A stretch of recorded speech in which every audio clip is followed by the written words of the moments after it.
I love asking this question, and I'm really curious to hear what you have to say. It's a question I love to ask. It's one of my favorite questions. I love this question. Let's give it a shot. So if you had to pick just one book or one idea, if you had to name one book, so if you had to choose one book or idea that's really informed the path that you've taken in your career, one book that has especially shaped your perspective. And so if you had to name a book or two that have really shaped the way you think in your work, what books would you name? What would it be? What book would that be? Which book or idea would that be? Which would it be? What would it be? Hello, Future and Sound listeners. We've now got over 20 episodes recorded for the Future and Sound podcast. When I speak with listeners, I hear many of you love the reading recommendations from each of our interviewees. I do too. In particular, I find interviewees recommend books that are off the beaten path, and often they're decades old, these books. I find particularly this is helpful today when sustainability trends are moving quickly.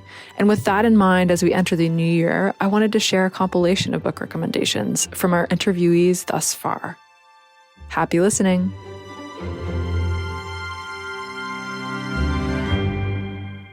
Saadia Madsbjerg. So if you had to choose just one book or idea that's played an especially significant role in shaping your perspective and the way you work, what would that book or idea be? So it's not so much a book. It is more a way of working. What I realized, particularly when I joined the Rockefeller Foundation, is it's very hard to figure out what the right answers are. The world is complex, the challenges are complex. So there is a way and a need to constantly challenge yourself and your thinking that you need to have in place. And that requires having people around you that challenge you as well, and having people around you that don't have the exact same perspective that can lead to healthy conversations and new ways of thinking. So it's more a way of working for me and a way of how do you get to better results, more than an idea per se from a book. Jason Mitchell. What is the book or idea that's played an especially significant role in shaping your perspective?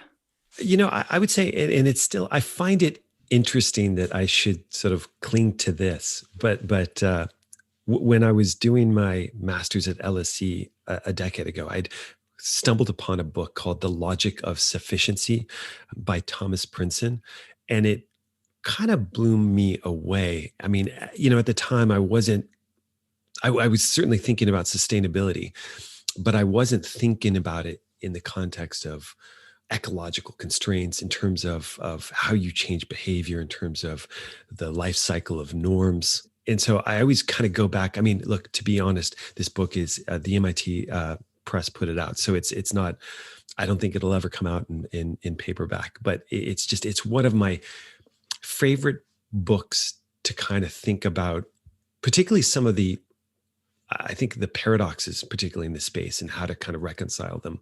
If I go back, I mean, one of the paradoxes is the efficiency paradox, you know, and you find this within many funds. You know, there's this sort of emphasis around efficiency is a big theme. And over history, i.e. the last 100 to 200 years, you find that efficiency has been this pervasive theme throughout industrialization. But it's a double-edged sword, because there are many cases where, you know, efficiency, you know, even 200 years ago, in terms of using coal, has done nothing else but actually drive up more applications or more usage of that underlying resource. And so, I mean, the book is sort of really, it sort of challenges assumptions and misconceptions, you know, around ideas around self-sufficiency and efficiency and sustainability. Gillian Tett. The book that has really shaped my perspective is a book by a French intellectual called Pierre Bourdieu, who, to my mind, is one of the most brilliant thinkers of the 20th century.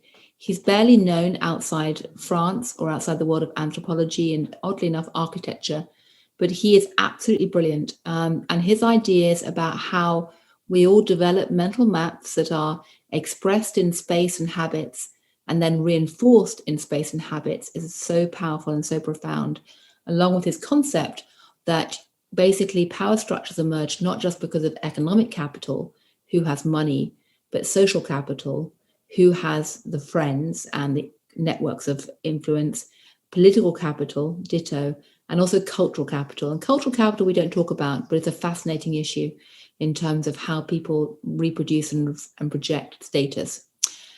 The problem is that Bourdieu is very hard to read, even in English, and probably equally hard in French.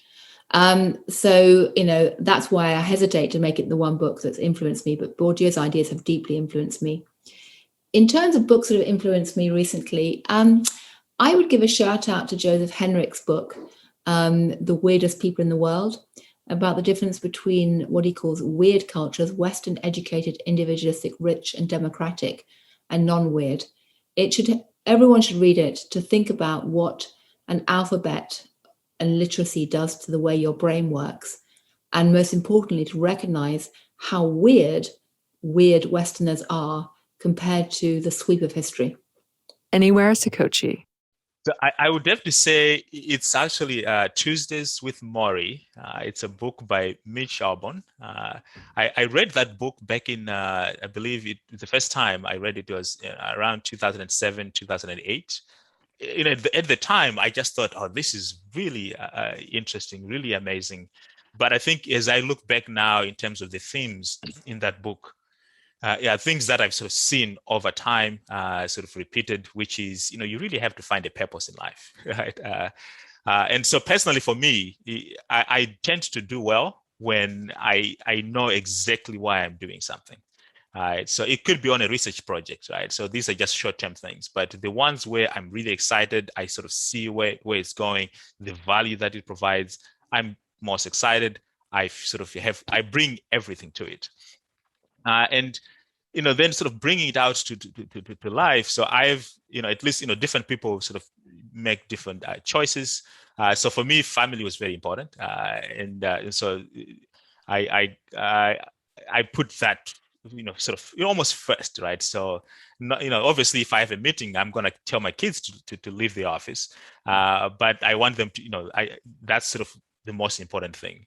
And, I think Tuesdays with Maury is something that really sort of gets to this issue. So if, some of the listeners have not read it, it's a book that I highly recommend. It's about a former student and a professor. They really sort of every Tuesday in the last few years or the dying years of the professor, they revisit a lot of these different issues. And the professor talks about the things he'd wished he had done. He talks about the things that he's done, really just about life. And so when I was doing my MBA at the University of Virginia, I had a professor who found out that I was going to become an academic. And he says, whatever you do, sort of make sure you work hard, but don't forget the things that matter, because you may work hard and succeed, and then you come home, but there's nothing to come back for. Right? And so that has always stayed with me. And again, it sort of speaks to this idea in Tuesdays with Maury, which is, you really have to find a purpose, but which sort of also means you gotta find the things that matter and hold on to those things no matter what. But it doesn't take away from the need to be excellent in whatever you do. So excellency in my work, excellency in my relationships is something that I still strive for. But knowing that those work is not the most important thing, right? It sort of enables me to do what I do. But at least for me, family is. And for different people, different things will be, right? So it could be your personal happiness, just being you, right? For yourself. I think that's actually very, very, very important. Alex Robart. I had the opportunity for about 6 months of downtime to read 5,000 or 6,000 pages of content. It was hard to pick out one. I will say that the Bill Gates book, Averting the Climate Disaster, there wasn't a lot that was super new to me in there, but I think in hindsight, we're going to look back. The book was so perfectly timed to communicate to lay people some very complex concepts that when we look back in time, I think we're going to recognize that his framework is going to have a big impact on how lots of people here at COP understand those challenges. And so I think it was a really impactful book in that I think he nailed it in terms of being able to communicate with all the other people who aren't sustainably experts out there and really boiled down a lot of complex science into, and you've probably seen his donut chart, powering things, making things, growing things, moving things, heating, cooling things, right? That's a really simple way to understand our world and where all the different companies and organizations that fit into our world can slot into that. And so I think that book is going to be a really impactful book in hindsight.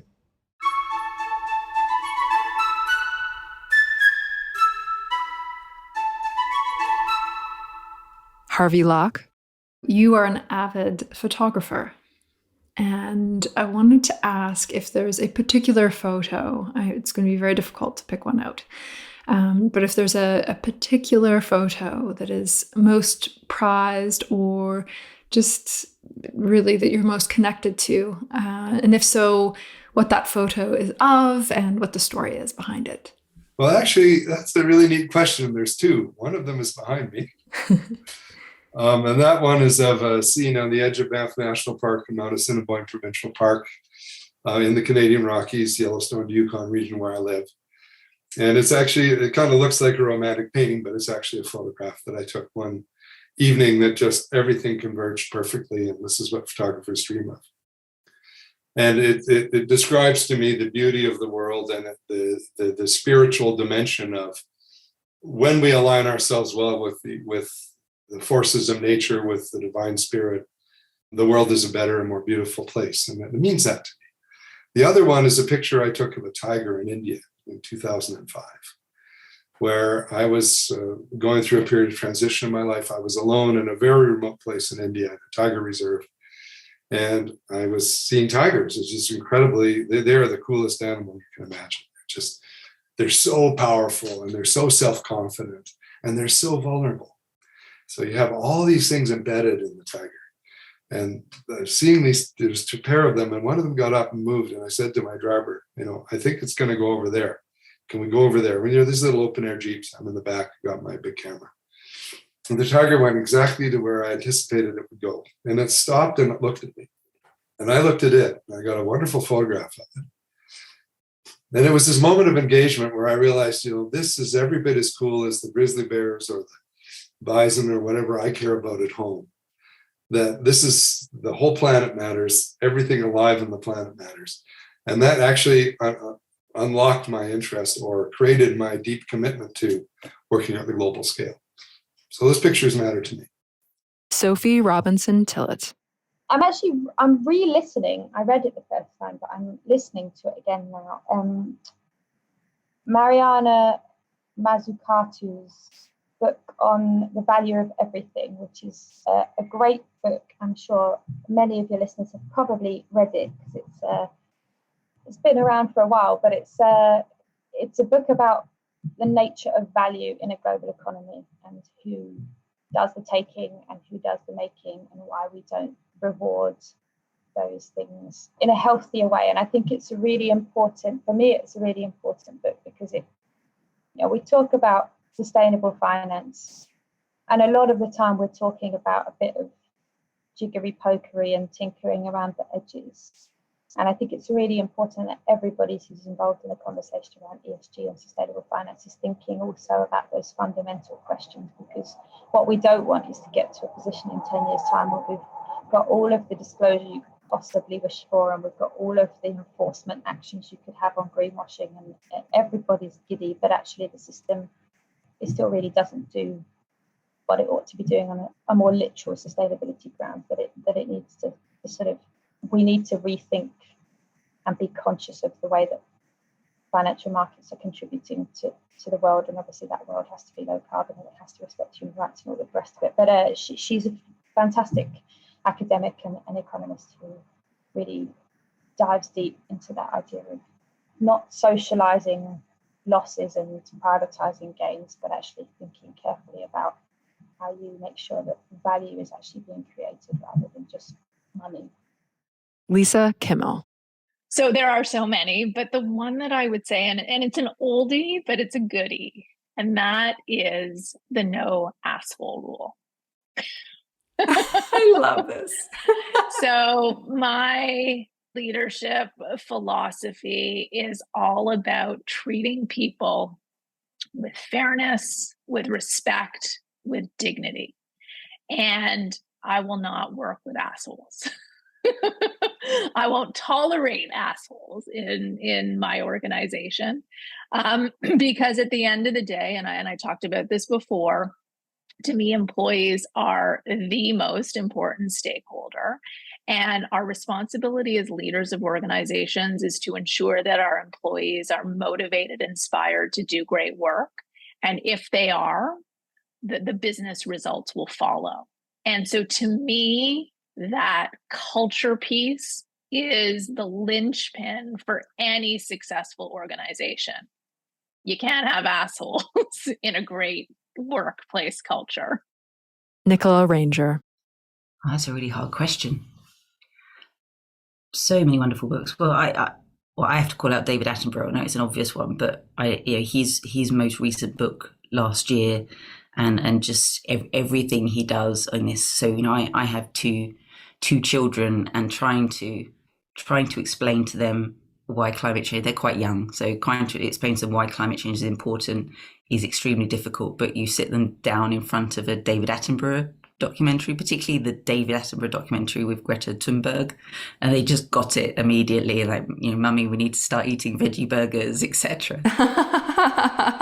Maybe in terms of a sort of communication tool, I would say that. But the key thing is just building up that understanding and the passion for why sustainability is important. I think there's so many details about then how you do it, etc. But actually, once you have that passion and the understanding, I think that's absolutely critical. Alex Edmans. So I love the book 7 Habits of Highly Effective People by Stephen Covey, which I'm sure many of your listeners will have heard. It's an absolute bestseller. So it was given to me when I was a teenager, and just like most teenagers, I never read it. So a family friend gave it and I just passed it aside. But then I read it many years later. I wish I'd read it when I was first given it. And so I think a couple of principles that we've talked about have been linked to things in that book. For example, one of its principles is listen with the intent to understand, not the intent to reply. So if you're somebody who believes strongly in ESG and you see this article challenging ESG, we automatically want to be on the defensive and prove them wrong. But let's think, well, can I learn from this?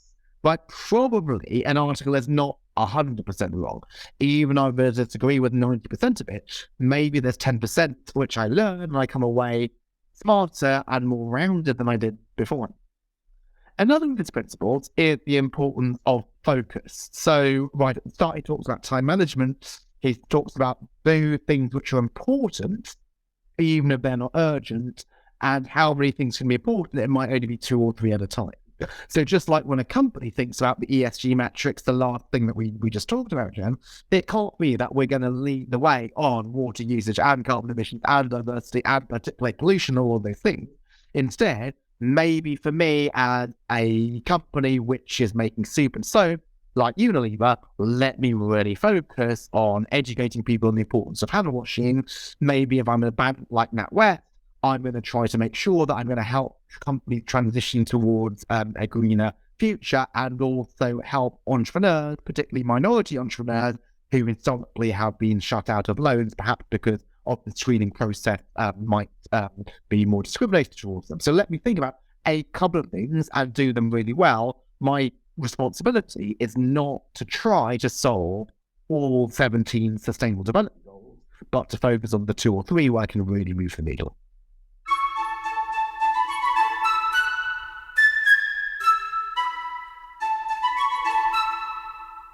Carrie Krasinski. Yeah, there are a lot of great books, but Thinking in Systems by Dana Meadows is posthumously published, by the way. It would be my number 1 answer. It's a wonderful short read that Dana Meadows was a leader in trying to help envision how systems can actually function and evolve. And if you think about measures like GDP, which are clearly insufficient for where we are in the world, there are many opportunities.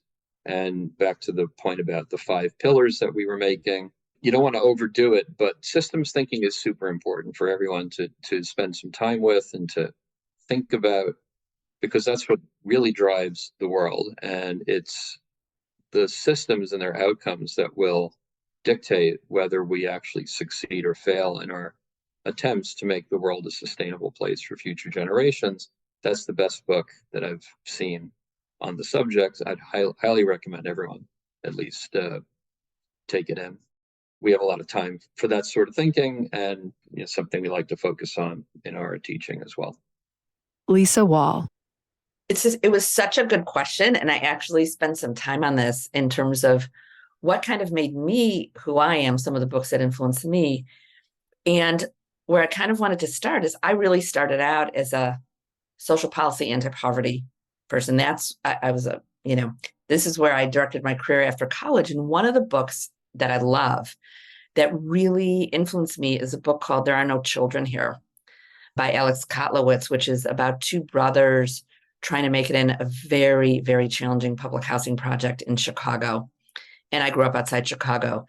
And this book, I have given it to so many people because I feel like it really gives people a sense of just how uneven our country is.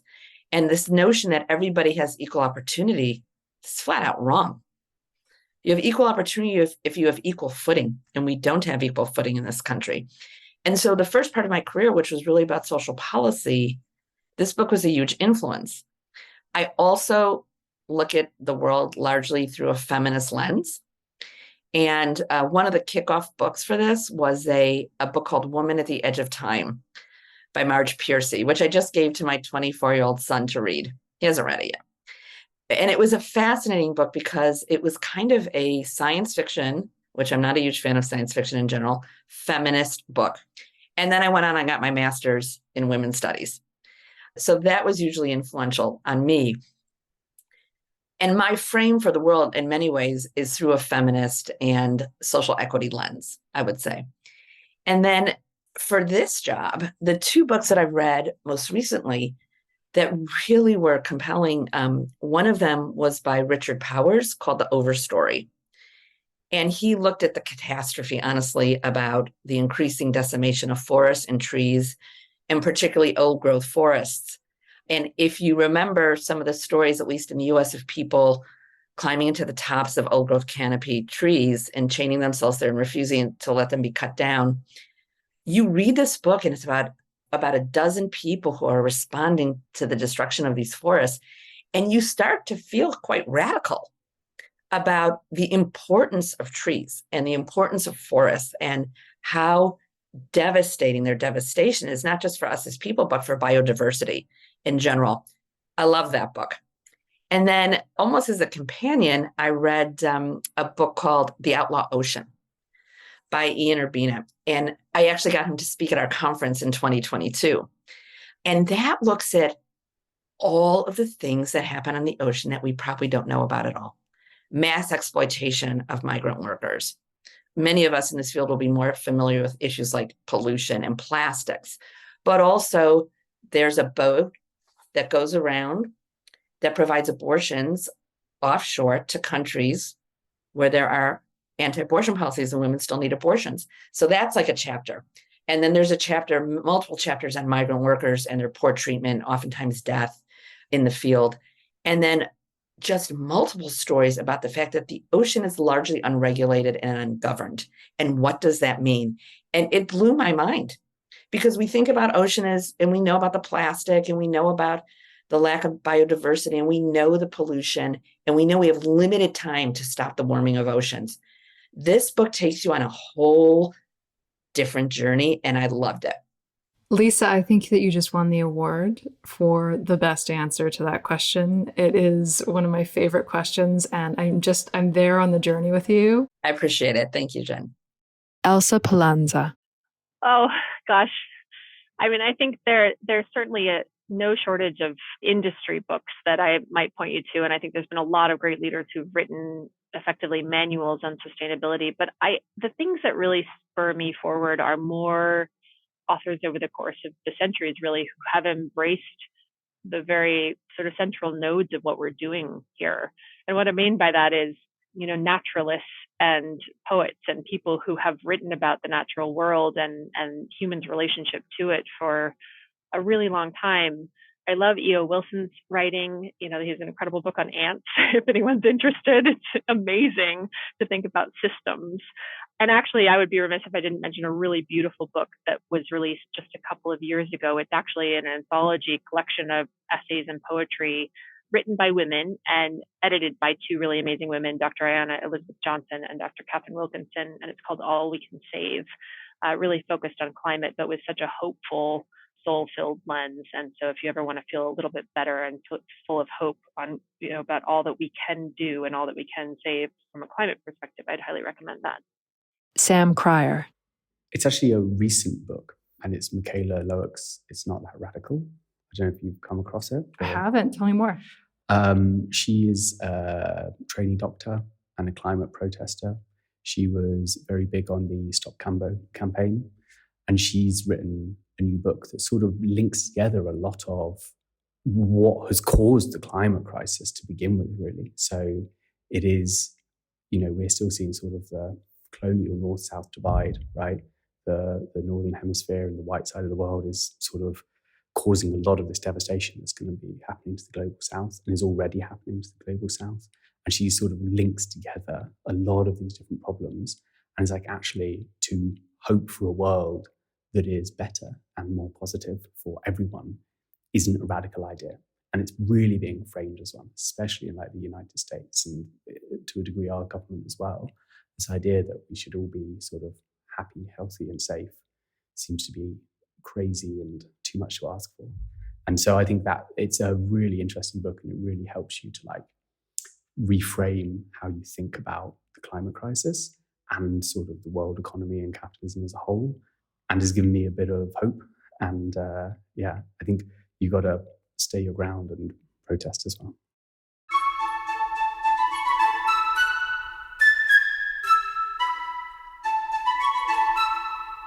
Andrew Winston.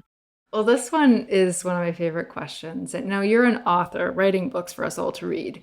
I'm really interested in the books that inspire you in this space. If there are particular books that you've read that have really changed the way you think. Yeah, I mean, there's a lot. I mean, like as I said, I got into this in this kind of few week period while I was thinking about what do I do next, where I just read a few books and they kind of changed my perspective. And the first one I read was Ray Anderson, the former CEO of Interface Carpet.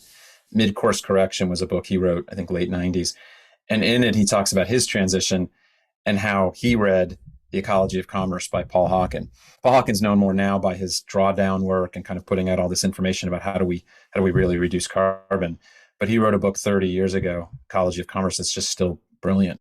Really basically said business is affecting the environment in this incredibly deep way because capitalism and commerce use resources. It's a really well-written, beautiful book.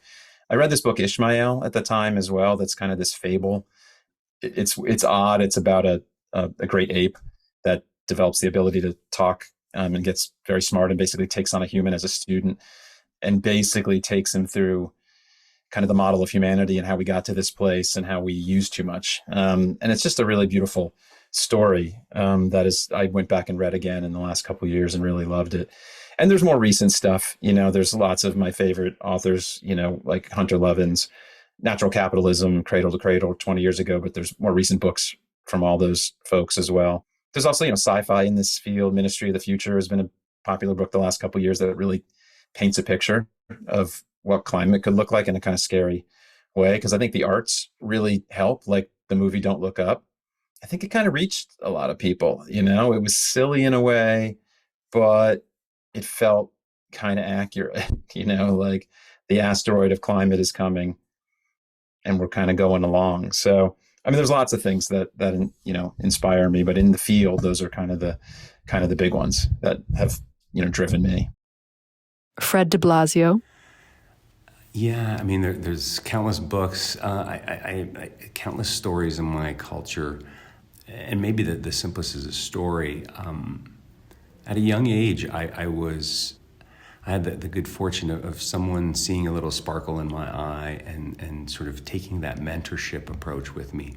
Not to get too personal, but my father suffered from early onset Alzheimer's. And so, I lost him at a very young age, and I didn't have that sort of that mentor, that father figure.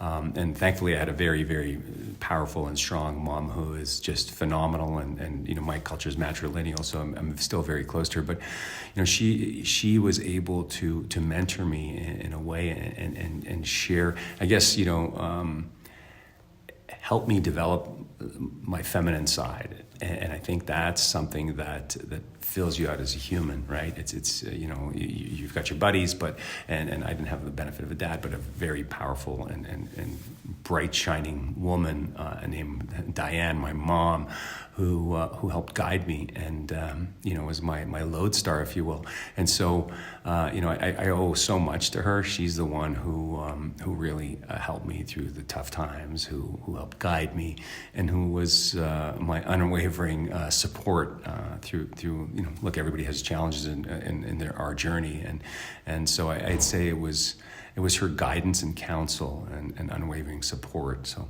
less of a story, more a little bit shout out to my mom, but she certainly deserves it. So. I'm smiling from ear to ear. What an amazing story. Fred, thank you so much for joining the Future in Sound podcast. It was my pleasure. Thank you so much, Jennifer. Really appreciate it. Harlin Singh Urofsky. Yeah, so there's a book that I read, I want to say in like 2012 or so, Paul Polak's book, Out of Poverty. And it really, to me, felt very much of a turning point in terms of how innovation and entrepreneurship can really change the livelihoods of people and where business and progress really connect. And so that was a book that really influenced me earlier on in my journey in sustainability. What a reading list.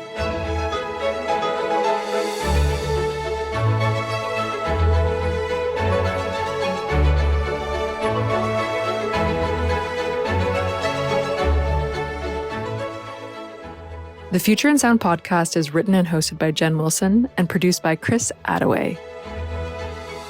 This podcast is brought to you by Reco, a tech-powered services company helping clients achieve resilient competitive advantage in the long term.